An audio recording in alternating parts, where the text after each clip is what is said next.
The words came out in perfect, flawless French. Votre empire est construit sur des mensonges, et je le prouverai. Your empire is built on lies, and I will prove it. The entire boardroom fell silent as the cleaning lady straightened up from emptying the wastebasket, her eyes locked on CEO Marcus Whitfield's shocked face. What happened next would change everything anyone thought they knew about power, deception, and the invisible people who clean up after the powerful. Before we jump back in, tell us where you're tuning in from, and if this story touches you, make sure you're subscribed, because tomorrow I've saved something extra special for you. Sarah Chen had been watching Marcus Whitfield for exactly 18 months. Not as the unassuming cleaning woman who emptied trash bins and wiped down conference tables at Pinnacle Dynamics headquarters in downtown Seattle, but as Senior Investigator Sarah Chen of the Securities and Exchange Commission's Financial Crimes Division. Her real identity was buried so deep that even her closest colleagues believed she was on extended medical leave following a fabricated car accident. The transformation had been remarkable. Gone were the tailored business suits and sharp heels that had defined her 15-year career prosecuting white-collar criminals. In their place, she wore the polyester uniform of Emerald City Cleaning Services, complete with worn sneakers and a cart full of industrial-strength disinfectants. Her naturally black hair was dyed an unremarkable brown and pulled back into a simple ponytail. Contact lenses replaced her distinctive designer glasses, and careful makeup application had aged her appearance by at least a decade. The operation, codenamed Invisible Hand, had been 18 months in the planning. It began when a whistleblower had contacted the SEC with allegations that Pinnacle Dynamics, one of the fastest-growing pharmaceutical companies on the West Coast, was systematically falsifying clinical trial data for their breakthrough cancer treatments. The potential fraud was staggering in scope, involving hundreds of millions in investor funds and, more critically, the false hope given to thousands of terminal cancer patients whose lives depended on the efficacy of treatments that might not work at all. Traditional investigations had hit wall after wall. Marcus Whitfield was too smart, too careful, and surrounded by a legal team that had successfully stonewalled federal investigators for years. Every document request was met with claims of proprietary information. Every interview was conducted through lawyers who seemed to anticipate questions before they were asked. The company's internal communications were locked down tighter than a military installation, and employees were bound by non-disclosure agreements so comprehensive that even former workers remained silent long after leaving the company. That's when Sarah had proposed the impossible. She would go undercover, not as another pharmaceutical executive or regulatory inspector, but as someone so invisible to the corporate world that she might as well have been furniture. A cleaning woman. Someone who could move through the building unnoticed, who could access every office, every conference room, every computer terminal after hours when executives thought their secrets were safe. The FBI had initially rejected the proposal as too dangerous and too unlikely to yield results. But Sarah had done her homework. She'd studied the cleaning schedules, the security protocols, the behavioral patterns of everyone from entry-level analysts to C-suite executives. She knew that powerful men like Marcus Whitfield had a particular blindness when it came to service workers. They spoke freely in front of housekeepers, janitors, and security guards, as if they were invisible, discussing confidential matters with the casual assumption that these people were too uneducated or unimportant to understand what they were hearing. It had taken 6 months of preparation. Sarah had enrolled in a community college course on commercial cleaning to learn the proper techniques and terminology. She'd practiced walking differently, speaking differently, even thinking differently. She'd studied the backgrounds and personal stories of dozens of immigrant cleaning women to create a believable persona. Her cover identity was that of Maria Santos, a single mother from El Salvador who spoke limited English and was working 3 jobs to support her family. The placement at Pinnacle Dynamics had been arranged through a legitimate cleaning service. Sarah's handler, Agent Tom Rodriguez, had spent months building relationships with the owners of Emerald City Cleaning Services, eventually convincing them to participate in the operation in exchange for guaranteed federal contracts worth millions. To everyone else at the cleaning company, Maria Santos was just another hard-working immigrant grateful for steady employment. For the first 6 months, Sarah had simply observed. She'd mapped out the building's layout, identified key personnel, and established the behavioral patterns that would allow her to move through the corporate environment without attracting attention. She'd learned which executives stayed late, which offices were left unlocked, and most importantly, which conversations happened when people thought nobody was listening. The breakthrough had come during month 8, While cleaning Marcus Whitfield's office, she discovered a pattern in his waste paper that revealed he was using a secondary communication system. Buried among the usual detritus of executive life, crumpled candy wrappers, coffee cups, and discarded meeting notes were small pieces of paper with what appeared to be random numbers. But Sarah's trained eye had recognized them as coordinates for encrypted message drops on secure servers. Over the following weeks, she'd carefully photographed each piece of paper before the waste was collected. Working with the FBI's cybercrime unit, they'd cracked the encryption and discovered a treasure trove of communications between Marcus and Dr. Elena Vasquez, Pinnacle's head of clinical research.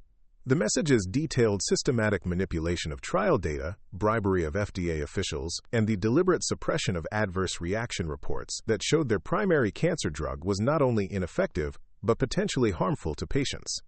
But having the evidence was only half the battle. They needed to prove it in court, and that required establishing an unbreakable chain of custody and demonstrating that the evidence had been obtained legally. Sarah's position as a cleaning woman gave her lawful access to the offices, but photographing documents in wastebaskets fell into a legal gray area that could jeopardize any eventual prosecution. That's when the plan had shifted. Rather than continuing to gather evidence covertly, Sarah would engineer a situation where Marcus would incriminate himself publicly, in front of witnesses who couldn't be dismissed or silenced. She would reveal her true identity in the most dramatic and undeniable way possible, forcing him to react in a manner that would confirm his guilt beyond any reasonable doubt. The opportunity had presented itself 3 weeks ago when she'd overheard Marcus discussing an emergency board meeting. 3 major investors were threatening to pull their funding after rumors about the clinical trials had begun circulating in medical journals.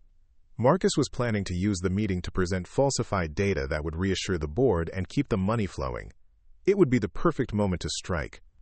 Sarah had spent those 3 weeks preparing for what she knew would be the most important performance of her career.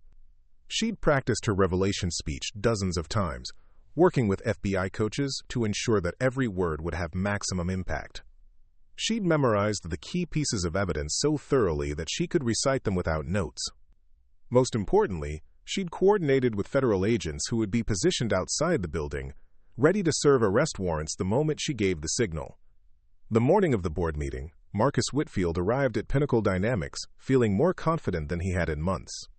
The falsified clinical trial reports were perfectly crafted, showing efficacy rates that would make their cancer drug appear miraculous. His legal team had assured him that even if the SEC investigation continued, they had successfully buried or discredited every piece of real evidence. The board members, all wealthy investors more concerned with returns than medical ethics, would ask few probing questions as long as the profit projections remained strong. Marcus had built his career on understanding people's motivations and exploiting their weaknesses. The investors wanted money, so he gave them financial projections that promised enormous returns. The FDA officials wanted career advancement, so he provided research positions and consulting contracts for their family members. The clinical researchers wanted publication opportunities, so he offered co-authorship on papers that would advance their academic careers. Everyone had a price, and Marcus had become expertly skilled at finding it. At 52, he was already worth over $800 million, with most of his wealth tied up in Pinnacle stock options that would be worth billions if their cancer drug received full FDA approval. The human cost of his deception was something he'd learned to compartmentalize. Cancer patients were going to die anyway, he reasoned. At least his approach gave them hope while generating the capital needed to fund legitimate research that might eventually produce real cures. The board meeting was scheduled for 10 o'clock in the company's largest conference room, a glass-walled space on the 23rd floor that offered sweeping views of Elliott Bay and the Olympic Mountains. As Marcus entered the room, he felt the familiar surge of confidence that came from controlling the narrative. The 7 board members were already seated around the mahogany table, their faces reflecting various degrees of concern about the recent negative publicity. Dr. James Morrison, the board's longest-serving member and a respected oncologist, spoke first. "Marcus, we need straight answers today. The medical community is asking serious questions about our Phase 3 trials. Some very prominent researchers are suggesting that our efficacy data doesn't match what they're seeing in independent studies." Marcus had anticipated this question and had prepared his response carefully. "James, I understand the concern, but we're dealing with a coordinated attack by competitors. who are threatened by our breakthrough. Our internal data is solid, and I have the documentation to prove it." He gestured toward the stack of reports in front of him. "What you're seeing in the medical journals is cherry-picked data taken out of context by researchers who have financial incentives to discredit our work." Board member Patricia Williams, a venture capitalist who had invested $40 million of her fund's money in Pinnacle, leaned forward. "Marcus, my investors are getting nervous. We've put too much money into this company to have it destroyed by rumors and speculation. What concrete steps are you taking to address these concerns?" "Patricia, that's exactly why I called this meeting," Marcus replied smoothly. "I want to share with you the complete clinical trial data, including the most recent results that haven't been released publicly yet. What you'll see will eliminate any doubts about our drug's effectiveness." As Marcus began distributing the falsified reports, he noticed the cleaning woman in the corner of the room, emptying the wastebasket with her usual quiet efficiency. Maria Santos had been cleaning the executive offices for over a year, and Marcus had long since stopped noticing her presence. Like most executives, he'd developed a blindness to service workers that allowed him to conduct sensitive business as if they simply didn't exist. "The latest trial results show a 78% response rate," Marcus continued, pointing to charts that his research team had carefully manufactured. "That's not just encouraging. That's revolutionary. We're not talking about extending life by months. We're talking about actual cures for stage 4 pancreatic cancer." Dr. Morrison studied the documents with growing excitement. As an oncologist, he understood better than anyone how extraordinary these results would be if they were real. "Marcus, these numbers are almost too good to believe. Are you absolutely certain of the methodology?" "James, I stake my career and my reputation on these results," Marcus replied with practiced sincerity. "Dr. Vasquez and her team have triple-checked every data point. We're looking at the most significant breakthrough in cancer treatment in 50 years. What Marcus didn't know was that every word he spoke was being recorded by multiple devices. Sarah had spent weeks planting nearly invisible recording equipment throughout the conference room, disguised as routine maintenance to the ventilation system and smoke detectors. Every false claim, every manipulated statistic, every lie designed to defraud investors was being captured in high-definition audio that would be admissible in federal court.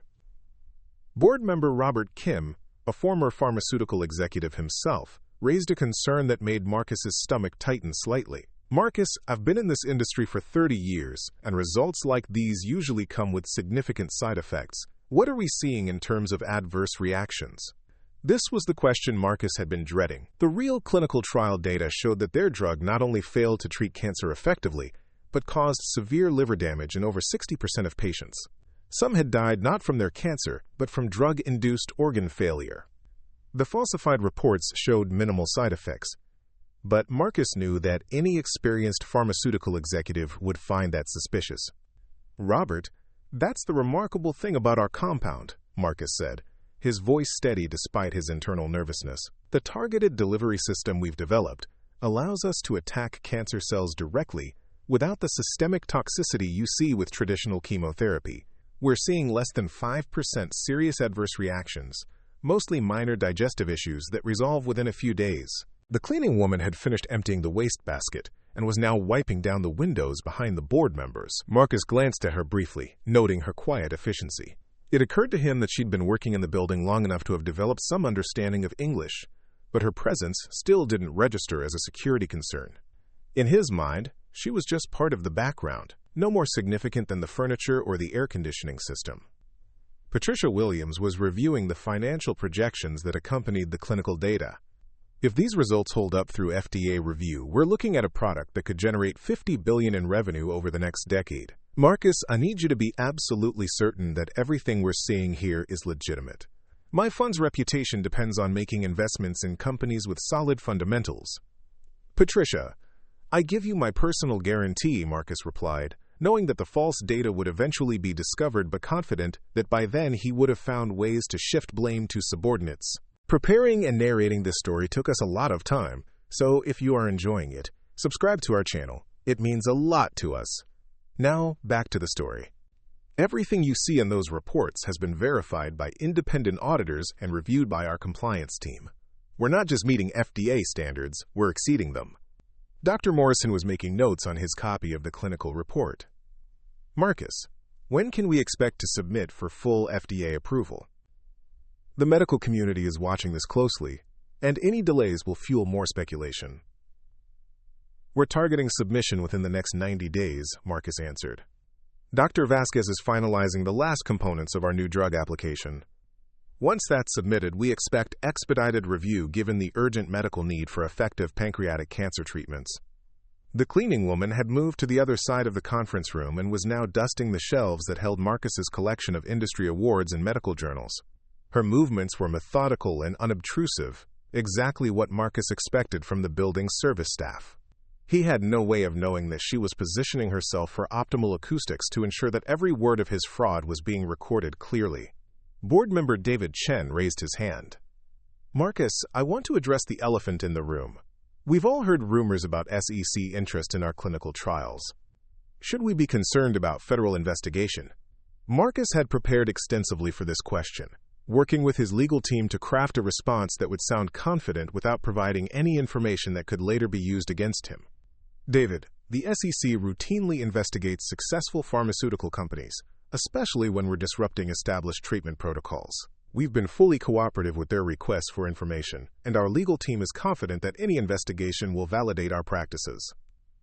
What Marcus didn't realize was that the SEC investigation was far more advanced than he knew, and that the cleaning woman, systematically documenting his every lie, was about to bring his carefully constructed empire crashing down around him. Sarah had heard enough. Over the past 30 minutes, Marcus Whitfield had committed multiple federal crimes in front of 7 witnesses. He had knowingly presented false clinical trial data to investors, made fraudulent claims about FDA compliance, and deliberately concealed life-threatening adverse reactions. The evidence was overwhelming, and the recordings would provide prosecutors with everything they needed to secure convictions on dozens of charges. But Sarah knew that simply walking out and turning the evidence over to prosecutors wouldn't be enough. Marcus was too smart and too well-connected to be brought down by evidence alone.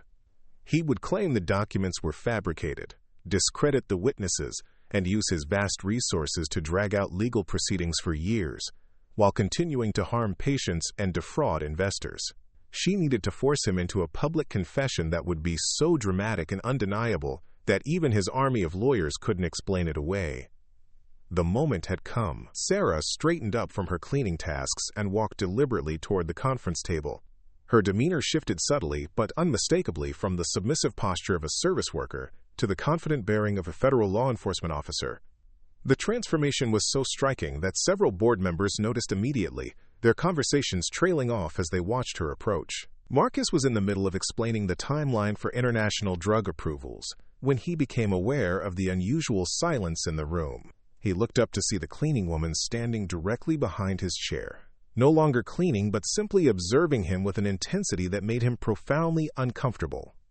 "Excuse me," Marcus said with the casual dismissiveness he typically used with service staff. "We're in the middle of an important meeting. Could you please finish cleaning later?" Sarah smiled, and for the first time since beginning her undercover assignment, she allowed her true personality to show through. "Oh, but Mr. Whitfield, this is the most important part of your meeting. This is where you explain to your board how you've been systematically lying to them for the past 3 years." The words were spoken in perfect, unaccented English, with the unmistakable authority of someone accustomed to being obeyed. Marcus felt a chill run down his spine as he recognized that something fundamental had shifted in the room's dynamics. "I'm sorry, what did you say?" Marcus asked, his voice carrying a slight tremor that he couldn't quite control. Sarah reached into her cleaning cart and removed a small device that Marcus immediately recognized as a federal recording unit. "I said it's time to discuss your systematic fraud, Mr. Whitfield, and this time, let's use real data instead of the fabricated reports you've been showing your board." The revelation hit the room like a physical force. Board members began talking over each other, demanding explanations, and looking around as if the walls themselves might provide answers.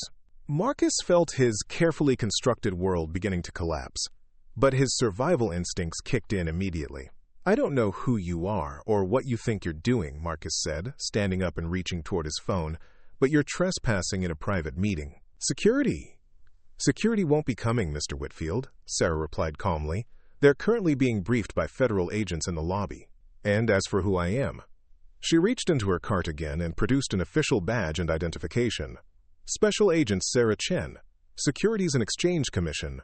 I've been investigating your company for 18 months, and I've heard enough to place you under arrest for securities fraud, wire fraud, and conspiracy to defraud the United States government. The badge seemed to validate what everyone in the room was beginning to understand. This was not a misunderstanding or a prank. This was a federal law enforcement operation that had been planned and executed with devastating precision. Dr. Morrison found his voice first. Agent Chen, are you saying that the clinical trial data Marcus just presented is false? Dr. Morrison, the reports Mr. Whitfield showed you today contain fabricated data designed to hide the fact that Pinnacle's primary cancer drug not only doesn't work, but has killed 17 patients in clinical trials. The actual adverse reaction rate is 63%. Not the 5% he claimed. Patricia Williams stood up abruptly, her face pale with the realization of what this meant for her investment fund. Marcus, please tell me this isn't true. Please tell me you didn't just present falsified medical data to convince us to continue funding human trials of a drug that kills people. Marcus's mind was racing through potential responses, legal strategies, and escape routes. His first instinct was denial. But the federal badge and recording equipment suggested that this agent had evidence that would make simple denial ineffective. This is obviously some kind of misunderstanding, Marcus said, his voice gaining strength as he fell back on his lawyer's training. I don't know who this person really is or what her motives might be, but I can assure you that all our clinical data has been independently verified. Mr. Whitfield, Sarah said, her voice carrying the cold precision of someone who had spent months preparing for this moment. Would you like me to play back the recording of your conversation with Dr. Vasquez from last Tuesday? The one where you discussed how to adjust the liver toxicity numbers to make them appear acceptable to the FDA? The mention of that specific conversation hit Marcus like a physical blow. That meeting had taken place in his private office with only Dr. Vasquez present. If this woman had recorded it, she had access to his most sensitive communications and had been monitoring him far longer than he'd imagined. Board member Robert Kim stood up slowly, his face reflecting the growing understanding of what they'd all been party to. Marcus, if even half of what this agent is saying is true, we're not just talking about fraud. We're talking about people dying because they trusted treatments that we knew didn't work. Robert, please don't let yourself be manipulated by federal agents who are clearly overreaching their authority. Marcus replied, but his voice lacked its usual confidence. This is exactly the kind of intimidation tactic the government uses when they can't build a legitimate case. Sarah had anticipated this response and was prepared with evidence that would make denial impossible. Mr. Whitfield, perhaps you'd like to explain this document to your board. She produced a folder from her cart and laid several pages on the conference table. These are emails between you and Dr. Vasquez discussing how to hide patient deaths from the FDA. This particular email, sent 6 days ago, includes your instruction to quote, make sure the mortality data never sees daylight. The documents were clear, damning, and obviously authentic. Marcus recognized his own words, his own directives, his own systematic plan to cover up the deadly failures of his company's primary product. Looking around the table, he saw the faces of people who had trusted him, people who had invested their money and their reputations based on his assurances that everything was legitimate. Dr. Morrison was reviewing the emails with the careful attention of someone who understood both the medical and legal implications. Marcus, these emails discuss patient deaths that were never reported to our board. You told us the mortality rate in trials was consistent with the underlying cancer progression. James, you have to understand the context, Marcus said desperately. In pharmaceutical development, data interpretation is complex. What might look concerning to lay people makes perfect sense when you understand the full picture. Mr. Whitfield, Sarah interrupted. The full picture includes 17 unnecessary deaths, 432 cases of severe liver damage, and approximately $600 million in fraudulent investment based on data you knew was false. Would you like to explain that context to your board? The numbers were staggering, and Marcus could see the impact they were having on the board members. These weren't abstract statistics, but real people who had died or suffered because of his decisions. The financial fraud was serious enough to destroy his company and send him to federal prison, but the human cost made it something far worse than a white-collar crime. Patricia Williams was studying the documents with the analytical mind of someone who had built her career on identifying fraudulent investment opportunities. Marcus, these emails show you've known for over a year that your drug was causing organ failure. You continued human trials anyway. You continued taking investor money anyway. You continued making public statements about the drug's safety anyway. Marcus realized that his usual strategies of deflection and legal maneuvering weren't going to work. The evidence was too comprehensive, the witnesses too credible, and the crimes too serious. But he had one final card to play, the same one that had protected him throughout his career: the implication that everyone else was complicit. Patricia, David, all of you, Marcus said, his voice taking on the desperate edge of someone fighting for survival. You can't pretend you didn't know there were risks involved. You all read the quarterly reports. You all attended the meetings where we discussed the challenges we were facing. If you want to act shocked now, that's your choice. But you were part of every major decision. It was a calculated gambit designed to make the board members feel that their own legal exposure was tied to his. If they were all complicit, they would be motivated to minimize the situation rather than cooperate with federal investigators. But Sarah had anticipated this strategy as well. Actually, Mr. Whitfield, the board members are not complicit because they were never given accurate information. The quarterly reports you provided them contained the same falsified data you presented today. They made investment decisions based on information they believed was accurate because they trusted you to provide legitimate clinical data. Board member David Chen was reading through the emails with growing anger. Marcus, according to these documents, you specifically instructed your research team to hide adverse reactions from board reports. We never had the chance to make informed decisions because you systematically lied to us about the fundamental safety and efficacy of your primary product. The accusation hung in the air, and Marcus realized that his attempt to implicate the board had backfired completely. Instead of creating allies who would help him minimize the situation, he had created witnesses who now understood they had been victims of his deception as much as anyone else.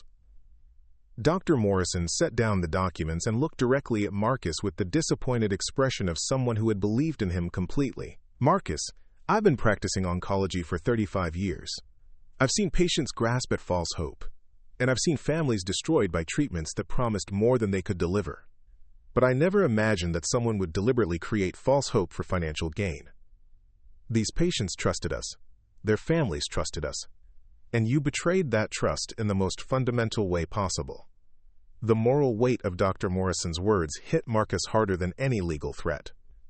Throughout his career, he had been able to justify his actions by focusing on the financial complexity of pharmaceutical development and the regulatory challenges that made traditional ethical frameworks seem naive.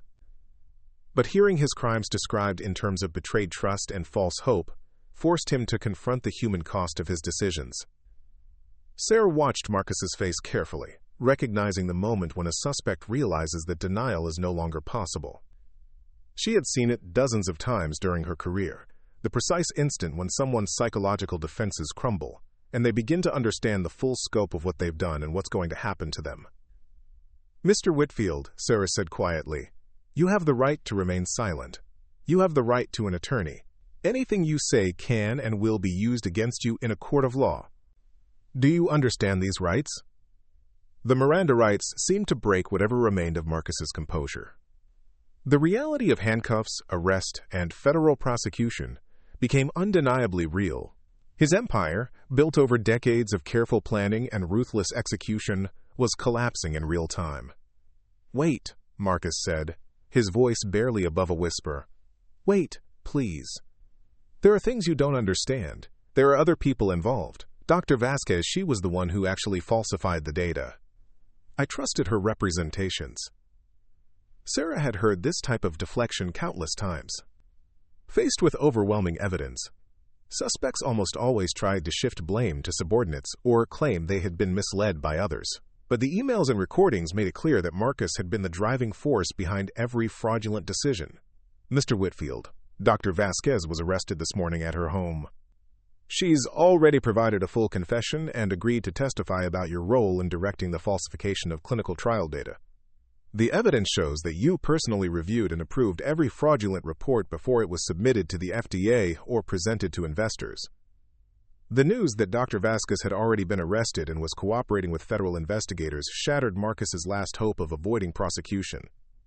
If she was testifying against him, there would be no way to claim he had been deceived or manipulated by his research staff. Board member Patricia Williams was gathering her copies of the documents, her face reflecting the grim realization of what this meant for everyone involved. Agent Chen, what happens now? Our investment fund has $40 million committed to this company based on information we now know was fraudulent. Ms. Williams, you and the other board members will be contacted by federal prosecutors to provide witness statements. As victims of Mr. Whitfield's fraud, you may be able to recover some of your losses through asset forfeiture proceedings, but that will depend on how much of the stolen money can be traced and recovered. The mention of asset forfeiture made Marcus realize that his personal wealth, accumulated over decades of both legitimate and illegitimate business activities, would likely be seized by the government. The federal authorities would freeze his accounts, sell his properties, and use the proceeds to compensate victims of his fraud. Dr. Morrison was still studying the clinical data, his medical training making him uniquely capable of understanding the full scope of Marcus's crimes. Agent Chen, you mentioned 17 patient deaths. Are there families who don't know that their loved ones died because of fraudulent treatment rather than cancer progression? Dr. Morrison, that's part of the ongoing investigation. We're working with medical examiners and oncologists to review every case where Pinnacle's drug was used. Families have a right to know if their loved ones' deaths were preventable. The human cost of Marcus's fraud was becoming more real with every detail. These weren't abstract victims, but specific people with families who had trusted that the medical system would provide them with legitimate treatment options. Marcus had exploited that trust for financial gain, and the consequences had been measured in human lives. Sarah reached into her cart one final time and produced a set of handcuffs. Mr. Whitfield, you're under arrest for securities fraud, wire fraud, conspiracy to defraud the United States government, and violation of FDA regulations resulting in patient deaths. Federal agents are waiting outside to escort you to the courthouse for booking and arraignment. As the handcuffs clicked into place, Marcus felt the full weight of his situation settling over him. The boardroom that had been the center of his power for years was now the place where his freedom had ended. The people who had trusted and respected him were now witnesses to his crimes. The empire he had built through intelligence, ambition, and systematic deception was being dismantled piece by piece by a federal agent who had spent 18 months invisible in plain sight. The board members watched in stunned silence as federal agents entered the conference room to take Marcus into custody. The transformation was remarkable. In the span of 30 minutes, he had gone from being one of the most powerful pharmaceutical executives on the West Coast to a defendant in what would likely become one of the largest medical fraud cases in federal history. As Marcus was led from the boardroom, he turned back one final time to look at the people who had believed in him. Their faces reflected disappointment, anger, and betrayal, but also something else: relief that the truth had finally been revealed. They had been victims of his deception, but they were also witnesses to justice being served. Sarah remained in the conference room after Marcus was taken away, answering questions from the board members and beginning the process of securing evidence that would be needed for prosecution.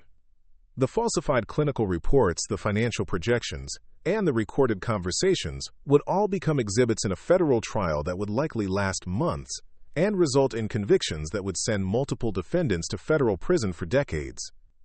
The investigation had taken 18 months of meticulous planning and flawless execution.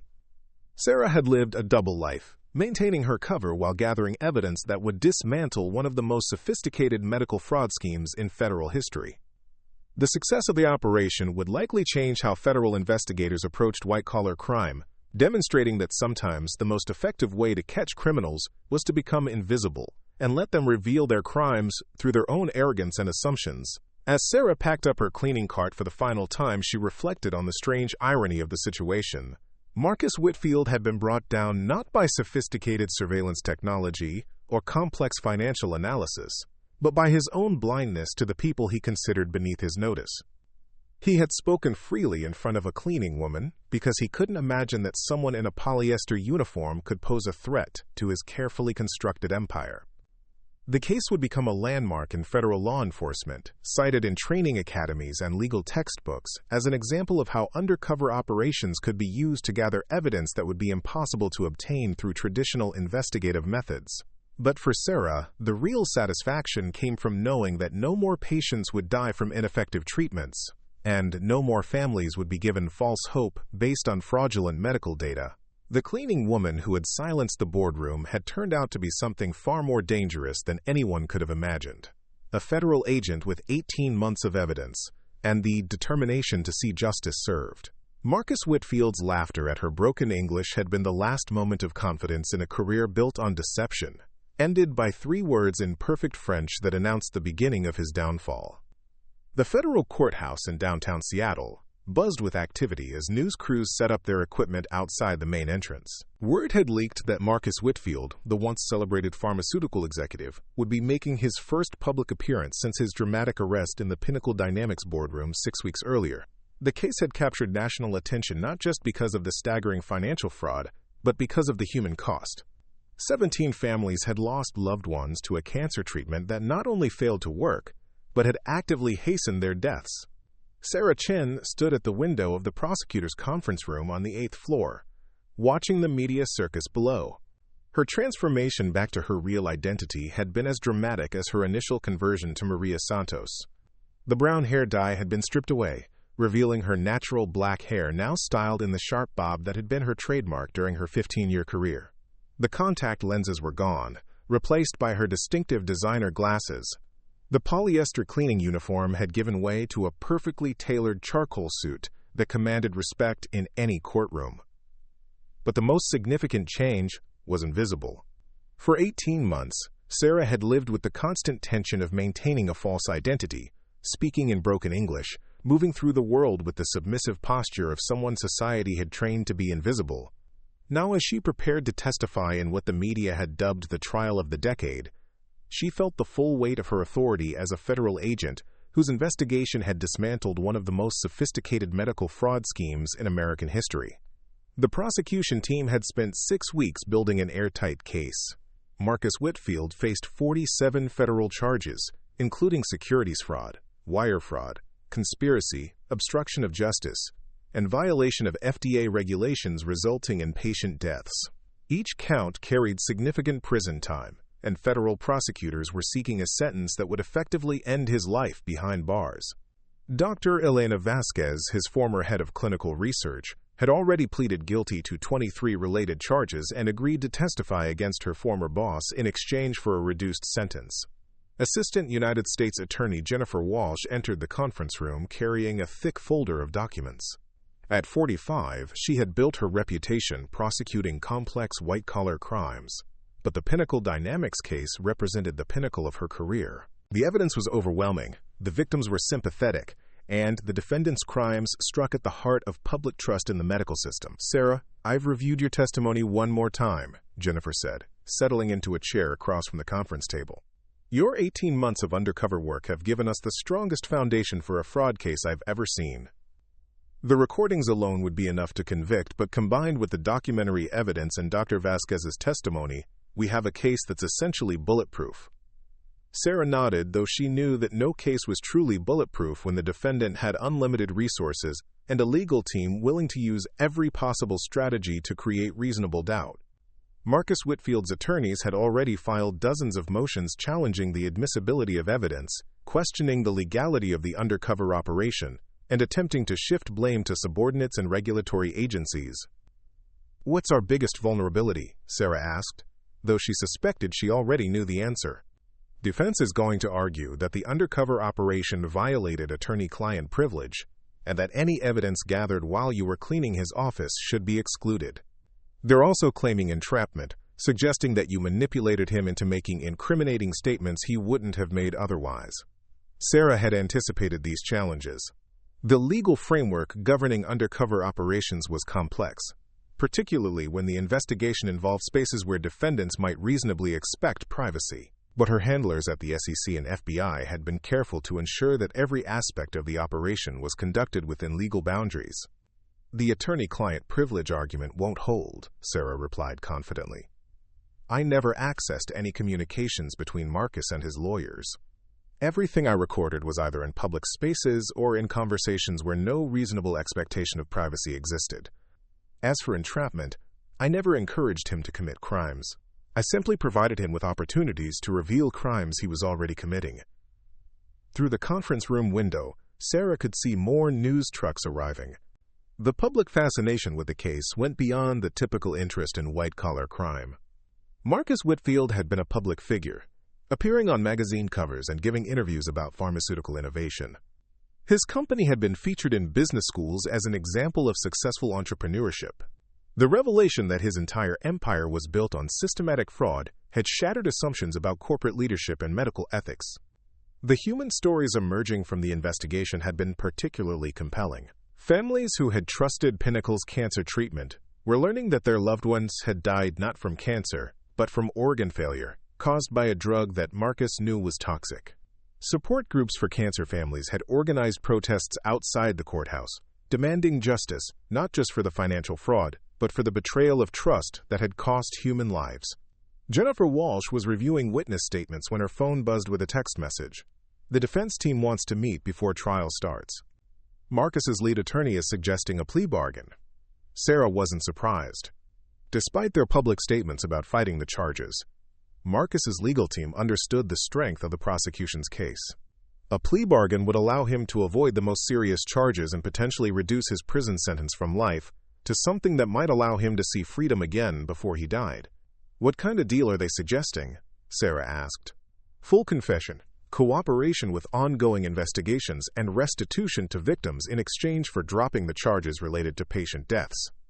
He'd still face significant prison time, but he'd avoid life without parole. Sarah felt a surge of anger at the suggestion. The families of the 17 patients who had died deserved to see Marcus held accountable for every aspect of his crimes. A plea bargain that allowed him to escape the most serious charges would send a message that wealthy executives could literally get away with murder as long as they were willing to pay financial penalties. "Are we seriously considering that?" Sarah asked, though she could see from Jennifer's expression that the prosecutor shared her feelings about the proposed deal. "The decision ultimately rests with the Attorney General's office, but I've recommended against it. The evidence is strong enough that we don't need his cooperation to secure convictions. And the public interest demands that someone who caused patient deaths through deliberate fraud face the full consequences of his actions." The conference room door opened, and FBI agent Tom Rodriguez entered, carrying a box of additional evidence. He had been Sarah's primary handler during the undercover operation, coordinating with the cleaning service and ensuring that her cover identity remained secure. The success of the operation had already earned him a promotion within the Bureau's Financial Crimes Division. "Sarah, I wanted to brief you on some late-breaking developments," Tom said, setting the box on the conference table. "We've been analyzing Marcus's financial records, and we've discovered that the fraud was even more extensive than we initially thought. He didn't just falsify clinical trial data for the cancer drug. He's been running similar schemes with at least 3 other medications over the past 7 years." The revelation meant that Marcus's crimes weren't limited to a single fraudulent product, but represented a systematic pattern of deception that had affected hundreds of patients and defrauded billions of dollars from investors. Each additional scheme would result in new federal charges and extend his potential prison sentence. "How many additional victims are we talking about?" Jennifer asked, already calculating the impact on trial strategy. "Preliminary analysis suggests over 400 patients received ineffective or harmful treatments based on falsified data, and investor losses exceed $8 billion when you include all the fraudulent schemes," Tom replied. "We're still working with medical examiners to determine how many additional deaths can be directly attributed to Marcus's actions." Sarah felt the weight of those numbers settling over her. Her 18-month investigation had uncovered not just a single instance of fraud, but a decades-long pattern of systematic deception that had turned one of America's most respected pharmaceutical companies into a criminal enterprise. The scope of the crimes was almost incomprehensible. "This changes everything," Jennifer said, reviewing the new evidence. "With this additional material, we're not just prosecuting medical fraud. We're prosecuting what amounts to a conspiracy to commit mass homicide through fraudulent medical treatments." The prosecution team spent the next 2 hours reviewing the expanded evidence and adjusting their trial strategy. The additional crimes strengthened their case, but also complicated it. requiring them to present a more complex narrative to the jury while maintaining focus on the specific charges in the indictment. As they worked, Sarah reflected on the strange journey that had brought her to this moment. 18 months ago, she had been a respected SEC investigator with a successful career and a comfortable life. The decision to go undercover as a cleaning woman had required her to temporarily abandon everything that defined her professional identity and personal relationships. She had missed family gatherings, canceled vacations, and ended a romantic relationship because maintaining her cover required complete commitment to the fabricated identity of Maria Santos. The psychological toll had been significant. Living as someone else for 18 months, speaking in broken English, accepting the casual dismissal and occasional rudeness that society directed toward immigrant service workers, had given her insights into class and privilege that would stay with her for the rest of her career. She had experienced firsthand how invisible people in certain jobs became to those with power and wealth, and how that invisibility could be weaponized for law enforcement purposes. But the personal cost had been worth it. The evidence she had gathered would not only send Marcus Whitfield to federal prison for the rest of his life, but would also prevent future victims from being harmed by his schemes. The families of the patients who had died would finally know the truth about what had happened to their loved ones, and investors who had been defrauded would have the opportunity to recover their losses through asset forfeiture proceedings. Jennifer Walsh's phone rang, interrupting Sarah's reflection. The prosecutor listened for several minutes, her expression growing increasingly serious. When she hung up, she looked directly at Sarah with an expression that conveyed both satisfaction and concern. That was the U.S. attorney. Marcus Whitfield's legal team has withdrawn their plea bargain offer. They're going to trial and claiming complete innocence. His lead attorney is planning to argue that Marcus was the victim of a rogue research team led by Dr. Vasquez, and that the undercover operation was an illegal entrapment scheme designed to frame an innocent businessman.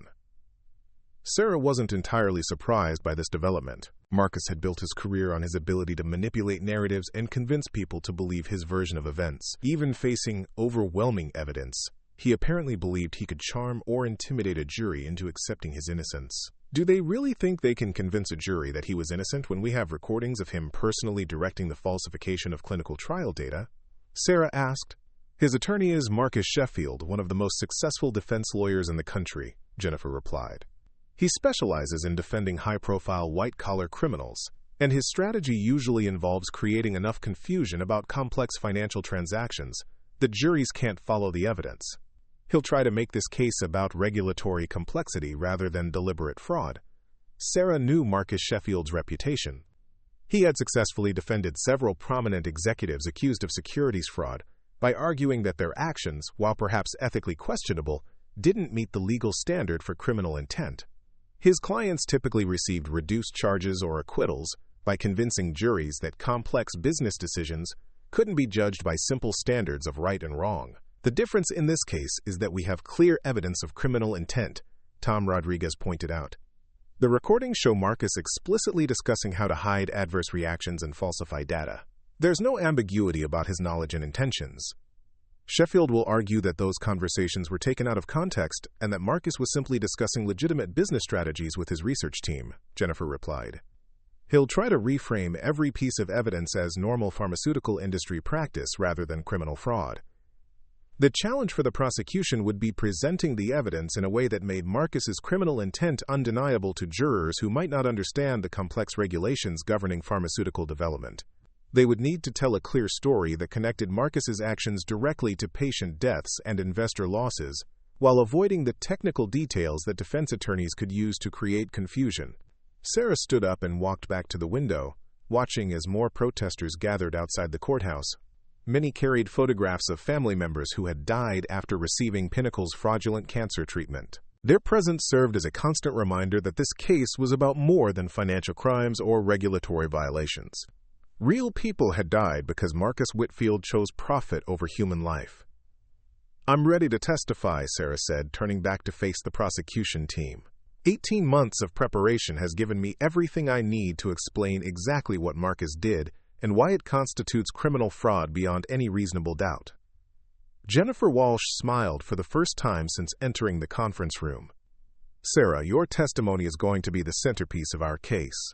The jury will hear directly from the federal agent who witnessed Marcus's crimes firsthand. You'll be able to explain not just what he did, but how he thought about his actions and what his motivations were.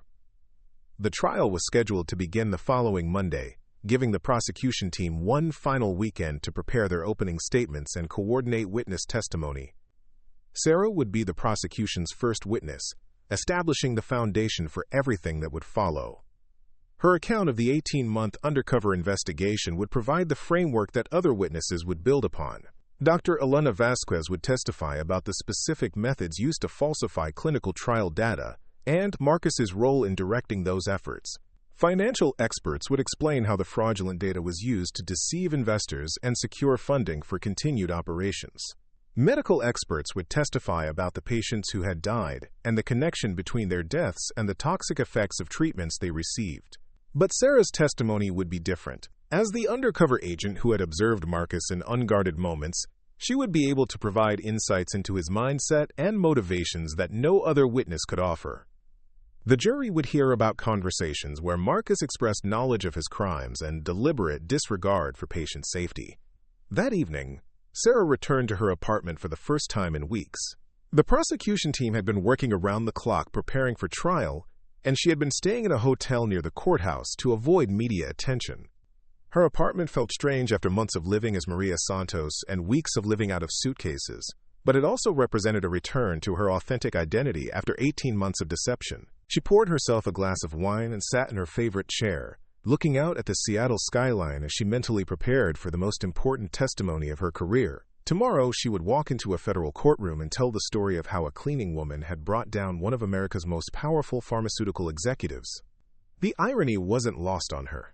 Marcus Whitfield had been undone by his own arrogance and assumptions about class and privilege. He had spoken freely in front of someone he considered invisible, never imagining that the woman emptying his wastebasket was a federal agent gathering evidence that would destroy him.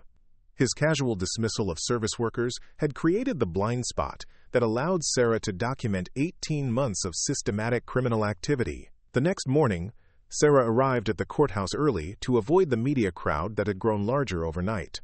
News of the expanded charges and additional victims had attracted national attention, with major networks sending their top legal correspondents to cover the trial. The case had become a symbol of corporate accountability and the need for stronger oversight of the pharmaceutical industry.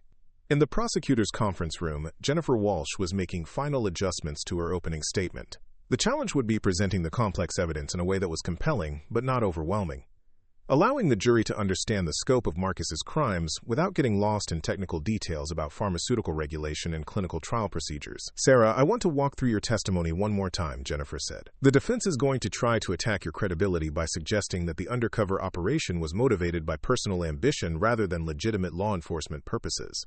They'll argue that you manipulated Marcus into making statements that you could then use to advance your career." Sarah had expected this line of attack. Defense attorneys often tried to undermine undercover operations by questioning the motivations and methods of the investigating officers. The strategy was to make the agent, rather than the defendant, the focus of the jury's attention. "The recordings speak for themselves," Sarah replied. "Marcus made those statements voluntarily, without any encouragement or manipulation from me. The evidence shows a pattern of criminal behavior that existed long before I began the investigation." "Exactly, but Sheffield is going to argue that your mere presence changed the dynamic, and that Marcus might not have made those statements if he hadn't been influenced by your undercover persona. He'll try to make it seem like you entrapped him into revealing information that he otherwise would have kept private." Sarah understood the legal strategy, but she also knew that the evidence was too strong to be undermined by questions about methodology. The falsified clinical trial data existed regardless of how it was discovered. The patients had died regardless of whether Marcus's conversations about covering up their deaths were recorded by an undercover agent or discovered through traditional investigation. At 9 o'clock, the prosecution team made their way to the courtroom. Sarah had testified in dozens of federal trials during her career, but this felt different. The national media attention, the scope of the crimes, and the human cost of Marcus's actions created a level of pressure and responsibility that she had never experienced before. The courtroom was packed with reporters, family members of victims, and legal observers who wanted to witness what many considered the most significant white-collar crime trial in decades. Marcus Whitfield sat at the defense table, wearing an expensive suit that projected confidence and respectability, flanked by his legal team of 6 attorneys led by Marcus Sheffield. Judge Patricia Morrison, no relation to Dr. Morrison from the Pinnacle Board, called the court to order and addressed the packed courtroom. This trial involves serious allegations of financial fraud and regulatory violations that resulted in significant harm to patients and investors. I expect all participants to conduct themselves with appropriate dignity and respect for the judicial process. Jennifer Walsh rose to deliver her opening statement, walking slowly toward the jury box as she began to outline the prosecution's case. Ladies and gentlemen of the jury, over the next several weeks you will hear evidence about one of the most systematic and deadly fraud schemes in American corporate history. The defendant, Marcus Whitfield, built a pharmaceutical empire worth billions of dollars by lying about the safety and effectiveness of cancer treatments that he knew were killing patients. The opening statement lasted 45 minutes, during which Jennifer methodically outlined the evidence that would be presented and the testimony that would demonstrate Marcus's guilt beyond reasonable doubt. She explained the undercover investigation that had gathered much of the evidence, emphasizing that Sarah Chen was an experienced federal agent conducting a legitimate law enforcement operation rather than someone seeking personal gain. Marcus Sheffield's opening statement took a dramatically different approach.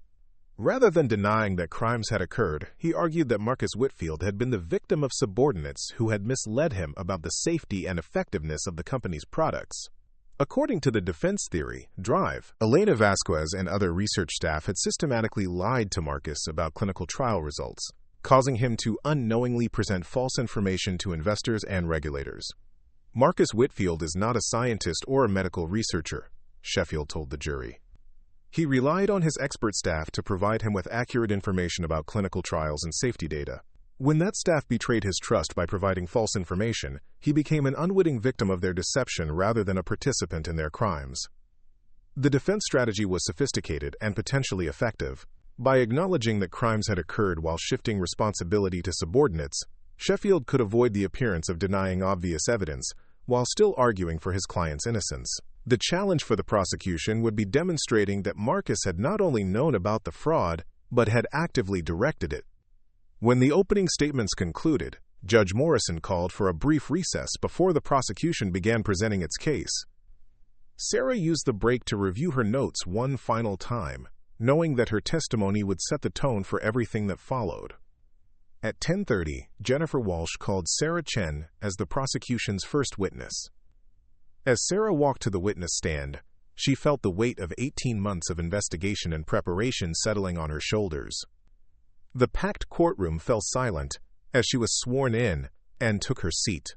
Agent Chen, please tell the jury about your background and experience with the Securities and Exchange Commission, Jennifer began, establishing Sarah's credentials as an expert in financial crimes investigation.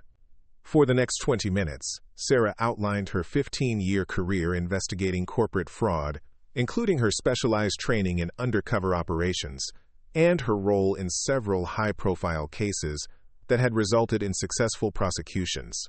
The testimony established her credibility while demonstrating that the Pinnacle investigation was conducted by an experienced professional rather than someone seeking personal advancement. Agent Chen, what led to your decision to investigate Pinnacle Dynamics? Jennifer asked, beginning the narrative that would expose Marcus's crimes. We received information from a whistleblower suggesting that Pinnacle was systematically falsifying clinical trial data for their cancer treatments, Sarah replied. Initial investigation through traditional methods was unsuccessful because the company's security protocols prevented us from accessing internal communications and documentation. What alternative approach did your team develop? We determined that an undercover operation would be the most effective way to gather evidence of the alleged fraud. After studying the company's operations and security procedures, we decided that placing an agent in the cleaning staff would provide access to executive offices and conversations without arousing suspicion. Sarah went on to explain the 18 months of preparation and execution that had led to her placement at Pinnacle Dynamics as Maria Santos. She described the careful construction of her cover identity, the coordination with Emerald City Cleaning Services, and the gradual process of mapping the company's operations and identifying key personnel. During your time undercover, did you have regular access to the defendant's office and conversations? Jennifer asked. Yes. As part of the cleaning staff, I had access to Marcus Whitfield's office several times per week, usually during evening hours when he was working late. I also cleaned conference rooms where he held meetings with research staff and board members. Did you ever record conversations or photograph documents during these cleaning duties? Yes. I placed recording devices in locations where Marcus frequently held sensitive conversations, and I photographed documents that appeared to contain evidence of fraudulent activity. All of this was done in accordance with federal guidelines for undercover operations and with proper legal authorization. Marcus Whitfield rose for his cross-examination, immediately attacking the legality and ethics of the undercover operation. Agent Chen, isn't it true that you violated the privacy expectations of my client by recording conversations in his private office? No, Sarah replied calmly. Mr. Whitfield's office was a workplace where he regularly met with employees and business associates. There was no reasonable expectation of privacy for conversations about business matters conducted in that environment. But you deceived him about your identity and intentions, didn't you? You made him believe you were an uneducated immigrant woman who couldn't understand his conversations. I assumed a cover identity that was necessary for the investigation. Mr. Whitfield made assumptions about my education and language abilities based on his own prejudices, not because of anything I said or did to encourage those assumptions. Whitfield continued his attack for over an hour, trying to make Sarah appear manipulative and dishonest, while portraying Marcus as the victim of an overzealous law enforcement operation. But Sarah's calm, professional responses and obvious expertise made it difficult for the defense to undermine her credibility. The most dramatic moment came when Jennifer Walsh played recordings of conversations between Marcus and Dr. Vasquez discussing how to hide patient deaths from FDA inspectors. The audio was clear and damning, with Marcus explicitly directing his research staff to, quote, make sure the mortality data disappears completely.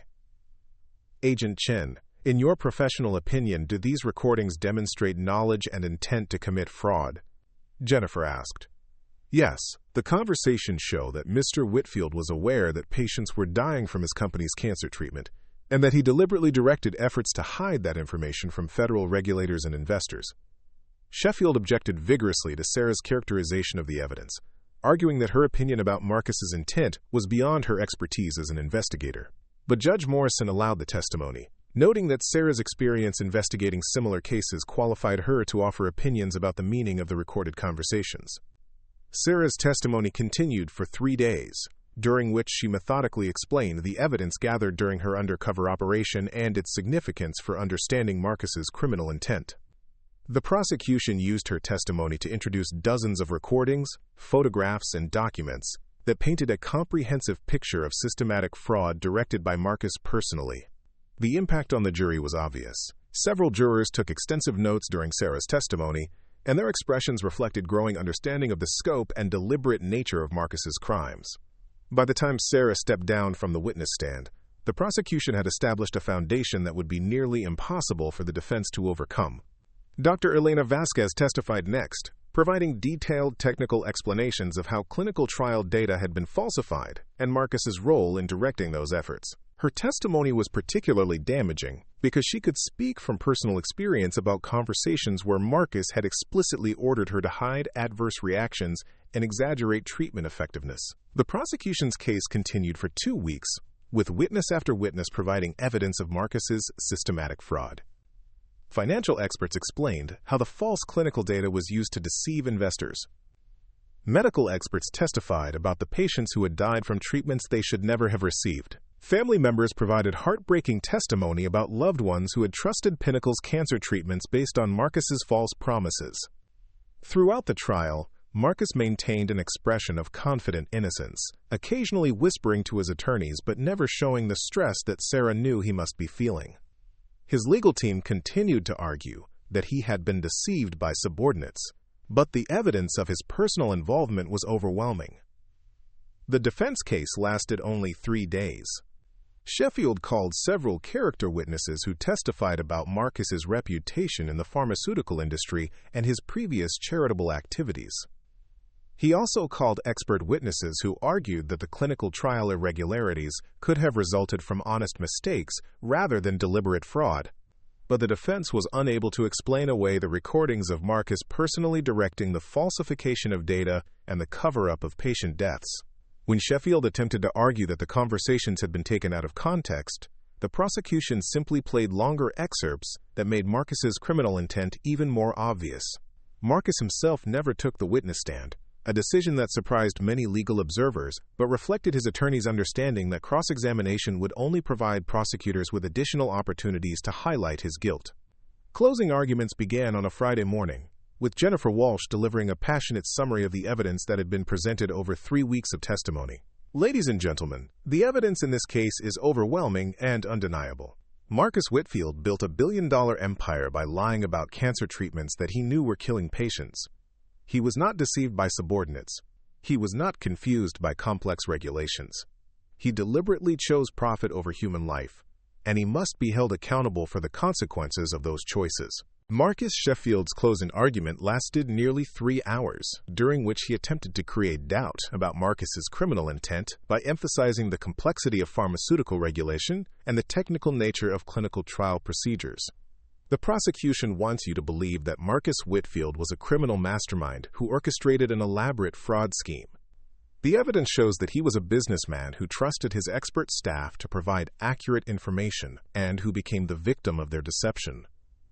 The jury deliberated for 2 days before returning with their verdict. As the foreperson read the results, the courtroom remained completely silent.